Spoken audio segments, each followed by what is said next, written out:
Ayan mga lods, tignan nyo naman yung mating niya. Yan yung pangit pag wala tayong mating mga lods. With logo ng BF3 ano. So di ba napakaangas.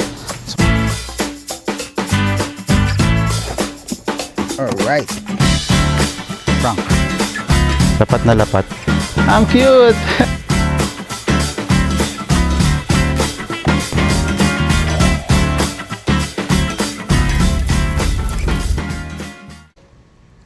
So what is up mga lods, good day, and meron tayong bagong budol dito sa ating bagong Binfast BF3. So ayun, nakapag-decide na pala tayo. Ang pangalan ng ating Binfast BF3 ay si Seiko dahil since ang motor natin ang pangalan ay Puto at ito naman si Seiko. So pag pinagsama mo, Puto Seiko. Di ba? Napakatalino nag-isip ng pangalan na to. So ayan, naulan na pala siya dito mga lods. Grabe. Asang-basa si Seiko. So, di ba napakaangas? So, kailangan natin siyang lagyan ng matting since bare lang yung kanyang flooring or yung matting. Pakita ko sa inyo yung flooring niya para aware kayo kung bakit kailangan siya ng matting. Lalo na ngayon tagulan mga lods. Ayan mga lods. Tignan nyo naman yung matting niya. Wala talaga siyang matting. Totally. So, hindi pa natin nilis yung mga plastic. Ayan, nandiyan pa yung mga plastic. So, ayun mga lods, pakita ko na sa inyo yung matting natin na nabili sa Orange app para maka-avail din kayo or maka-order din kayo. So, ayan, ito na mga lods yung parcel natin. Tara, samahan nyo kung i-unbox to. Let's go!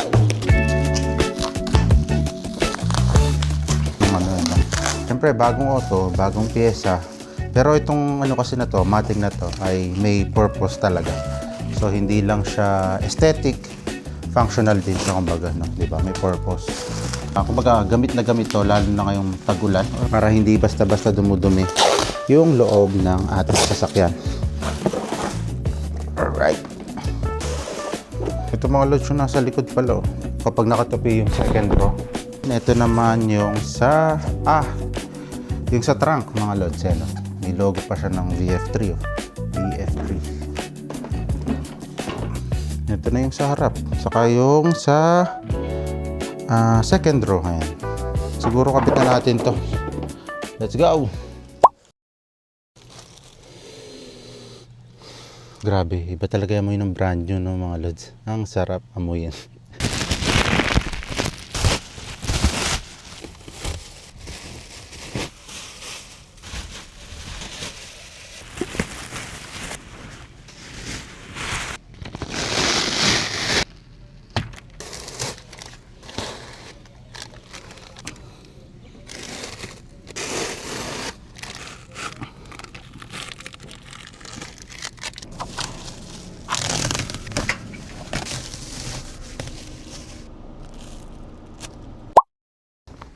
So dito mga lods, unahin na natin tong matting sa likod para madaling kabit, diba? So yun mga lods, unahin na natin tong matting sa likod with logo ng BF3, ano. So hindi mapagkakailang sa kanya to. Palagay natin dito sa trunk natin mga lods. Let's go!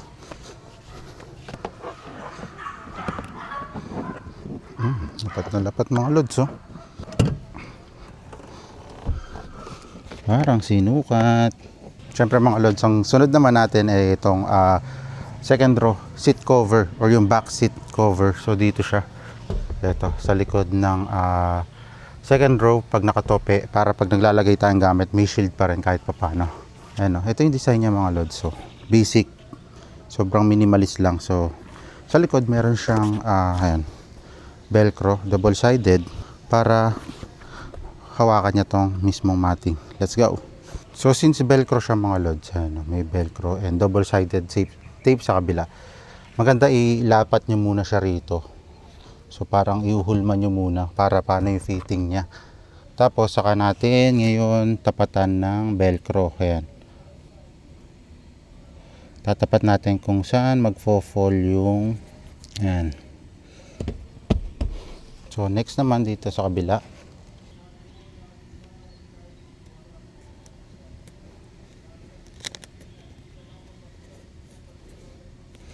Yan, dikit lang natin. Across all sides tayo mga lods para lumapat talaga. Let's go!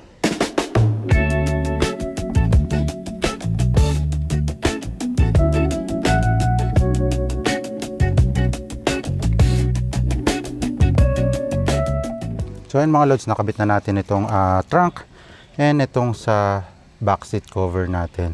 Ganyan na itsura niya pag nakabit na yung mating dito sa trunk and back seat cover. Vacuumin na lang natin mga lods para makuha yung mga dumi-dumi.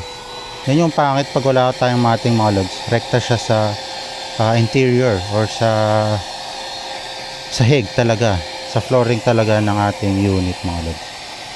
Kaya better avail the matting na talaga naman lapat dito sa ating VinFast VF3 no mga lods.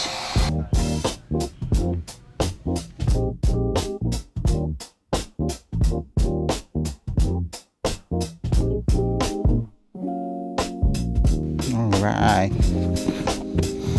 Ayan mga lods oh. Lapat na lapat mga lods.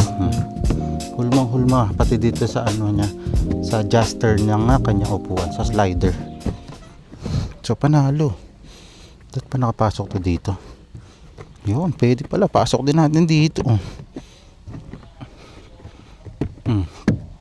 Ang mga lods, ganda mga lods, lapat na lapat.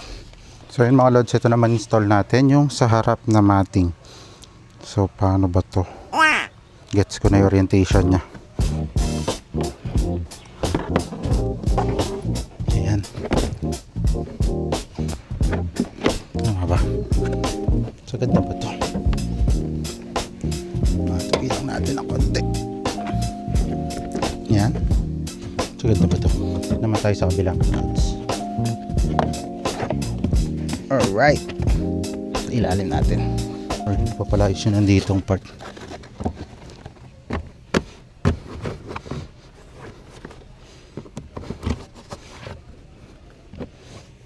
Yan mga lods oh.